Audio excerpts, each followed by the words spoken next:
راستے پھر وہ اپنے آپ سے کہتے رہے اگر مطمئن اچھے دل کا ہو تو وہ ایک نمبر ضرور دے گا، تیرا باقی حال تو ٹھیک ہے۔ اس پرچے کے بعد داؤد جی امتحان کے آخری دن تک میرے ساتھ رہے۔ وہ رات کے 12 بجے تک مجھے اس سرائے میں بیٹھ کر پڑھاتے اور جہاں ہماری کلاس مقیم تھی، اور اس کے بعد بقول ان کے اپنے ایک دوست کے یہاں چلے جاتے۔ صبح 8 بجے پھر آ جاتے اور کب میرا امتحان تھا میرے ساتھ چلتے۔ امتحان ختم ہوتے ہی میں نے داؤد جی کو یوں چھوڑ دیا گویا میرا ان سے جان بچانی نہ تھی۔ سارا دن دوستوں یاروں کے ساتھ گھومتا اور شام کو ناولیں پڑھا کرتا۔ اسی دوران میں اگر کبھی فرصت ملتی تو داؤد جی کو سلام کرنے چلا جاتا۔ وہ اس بات پر مصر تھے کہ میں ہر روز کم سے کم 1 گھنٹہ ان کے ساتھ گزارا کروں تاکہ مجھے کالج کی پڑھائی کے لیے بھی تیار کریں، لیکن میں ان کے پھندے میں آنے والا نہ تھا۔ مجھے کالج سے 100 بار فیل ہونے کا گوارا تھا اور تھا، لیکن داؤد جی سے پڑھنا منظور نہیں۔ پڑھنے کو چھوڑیے، ان سے باتیں کرنا بھی مشکل تھا۔ میں نے کچھ پوچھا، انہوں نے کہا اس کا فارسی میں ترجمہ کرو۔ میں نے کچھ بعد یہ فرمایا اس کی ترکیب نحوی کرو۔ حوالدار کی گائے اندر گھس آئی، میں اسے لکڑی سے باہر نکال رہا ہوں اور داؤد جی پوچھ رہے ہیں کاؤ ناؤن ہے یا ورب؟ اب ہر عقل کا اندھا 5ویں جماعت تک پڑھا جانتا ہے گائے اسم ہے، مگر داؤد جی فرما رہے ہیں اسم بھی ہے اور فعل بھی۔ ٹوکاؤ کا مطلب ہے ڈرانا، دھمکی کا مطلب ہے ڈرانا، دھمکی دینا، اور یہ دونوں کی باتیں ہیں۔ جب میں امتحان سے فارغ ہو کر دینے کا اظہار کر رہا تھا، پھر ایک دن وہ بھی آیا جب ہم چند دوست شکار کھیلنے کے لیے نکلے تو میں نے ان سے درخواست کی کہ مرصفی سے آگے نہ جاؤ کیونکہ وہاں داؤد جی ہوں گے اور مجھے روک کر شکار، بندوق اور کارتوسوں کے محاورے پوچھنے لگیں گے۔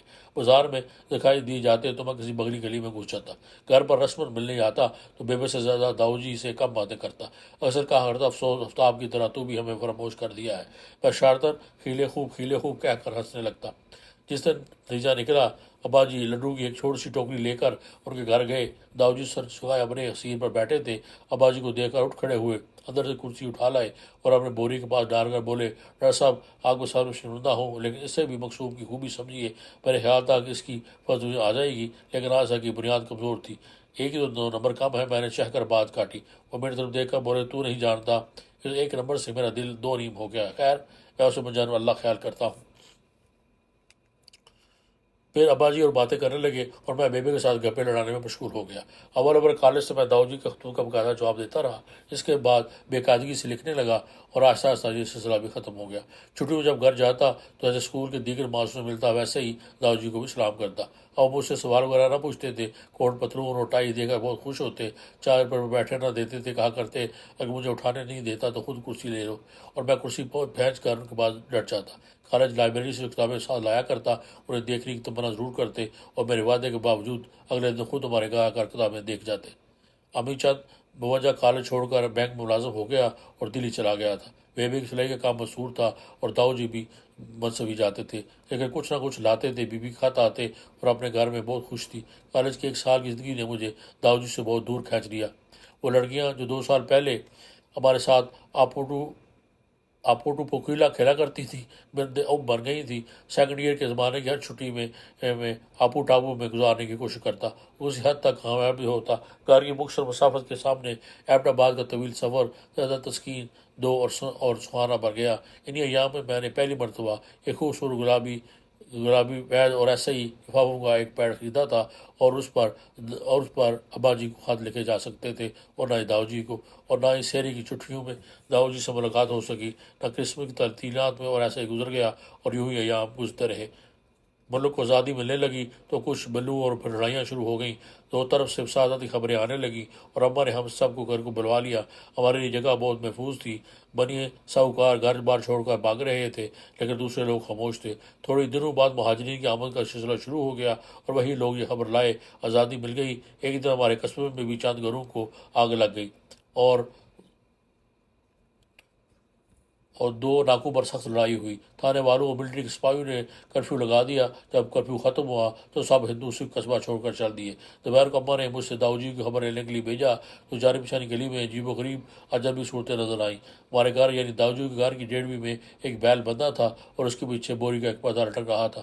میں نے کہا بتایا کہ داؤد جی بیوی اپنا گھر چھوڑ کر چلے گئے ہیں اور لوٹ کر نہ آئیں گے۔ داؤد جی ایسے بے فارغ تھے کہ تیسرے روز غروب افطار کے بعد جب میں مسجد میں نئے پاکیزوں کے نام نوٹ کرا اور کمبل بجوانے کا وعدہ کر کے اس گلی سے گزرا تو کھلے میدان میں 100-200 آدمیوں کی بھیڑ دیکھی۔ مہاجر لڑکے لاٹھیاں پکڑے نعرے لگا رہے تھے اور گالیاں دے رہے تھے۔ میں نے تماشائیوں کو پھاڑ کر مرکز گھسنے کی کوشش کی مگر مہاجرین کی خون اور آنکھیں دے کر سہم گیا۔ یہ لڑکا کسی بزرگ سے کہہ رہا تھا، ساتھ کے گاؤں میں گیا ہوا تھا، جو لوٹا تو اپنے گھر میں گھستا چلا گیا۔ کون ہے؟ کون سے گھر میں؟ بزرگوں نے پوچھا۔ رستی مہاجروں کے گھر میں، لڑکے نے کہا۔ پھر بوڑھے نے پوچھا، پھر کیا؟ انہیں پکڑ لیا، دیکھا تو ہندو نکلا۔ اتنے میں اس بھیڑ سے کسی نے چلا کے کہا، اوے رانو جلدی آ، جلدی آ، تیری سامی پنڈت، تیری سامی۔ رانو بکریوں کا ریوڑ باڑے کی طرف لے جا رہا تھا، انہیں روک کر اور ایک لاٹھی والے لڑکے کو ان کے آگے کھڑا کر کے وہ بیڑ میں گھس گیا۔ میرے دل کو ایک دھکسا لگا جیسے انہوں نے داؤ جی کو پکڑ لیا ہو۔ میں نے ملزم کو دیکھے بغیر ہمیں قریبی لوگوں سے کہا کہ بڑا اچھا آدمی ہے، بڑا نیک آدمی ہے، اسے کچھ مت کہو۔ یہ تو ان میں نہائے ہوئی چند آنکھوں نے میری طرف دیکھا اور ایک نوجوان گنڈاسی توڑ کر بولا، بتاؤ تجھے بھی آ گیا بڑا ہم ہاتھی بن کر میرے ساتھ جو کچھ ہوا نہیں نا؟ اور لوگوں نے گالیاں بک کر کہا اور نثار ہو گیا شاید۔ میں ڈر کر دوسری جانب بھیڑ میں گھس گیا۔ رانو کی قیادت میں اس کے دوست داؤ جی کو گھیرے کھڑے تھے اور رانو اور داؤ جی کی ٹھوڑی پکڑ کر ہلا رہا تھا اور پوچھ رہا تھا، بول بیٹا اب بول۔ اور داؤ جی خاموش کھڑے تھے۔ ایک لڑکے نے ان کی پگڑی اتار کر کہا، پہلے بودی کاٹو بودی، اور رانو نے مسواکیں کاٹنے والی دراتی سے داؤ جی کی بودی کاٹ دی۔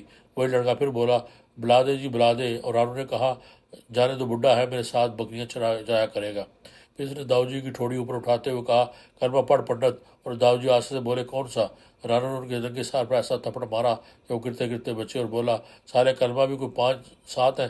جب وہ کلمہ پڑھ چکے تو رانو نے اپنی لاٹھی ان کے ہاتھ میں تھما کر کہا، چل بکریاں تیرا انتظار کرتی ہیں۔ اور ننگے سر داؤ جی بکریوں کے پیچھے یوں چلے جیسے لمبے لمبے بالوں والا فریدہ چل رہا ہو۔ اللہ تعالیٰ ہمیں آسانیاں عطا فرمائے اور آسانیاں بانٹنے کی توفیق عطا فرمائے۔ اپنا بہت خیال رکھیے اور مجھے میں دعا میں یاد رکھیے۔ اللہ حافظ۔